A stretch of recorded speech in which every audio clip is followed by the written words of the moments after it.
Welcome to Pollen Weather by Pollen Wise App. It's Monday, August 10th. I'm Landon Bunderson, and this is the place for daily allergy news and forecasts.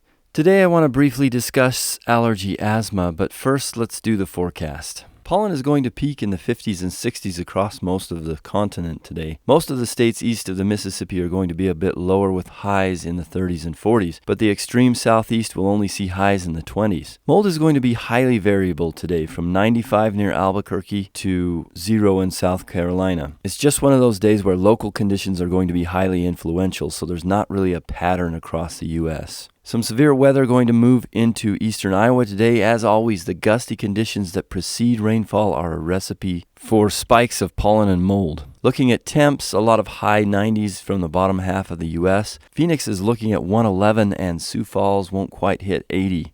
We've talked about a lot of different allergy topics on this channel, but we haven't done a lot on allergy asthma, so we'll just introduce it here today.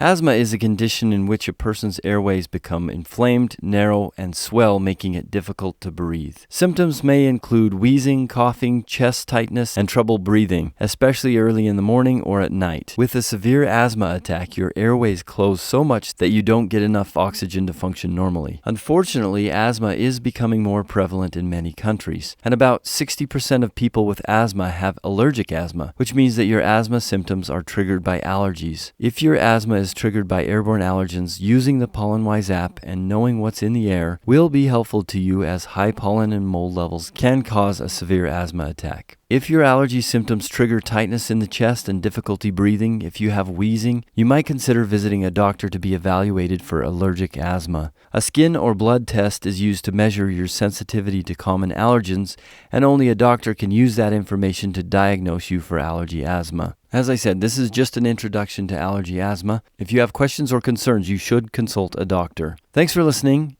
Remember, these episodes are posted on the Pollen Channel, so if you need to go back and rewatch something, you can find it there on YouTube.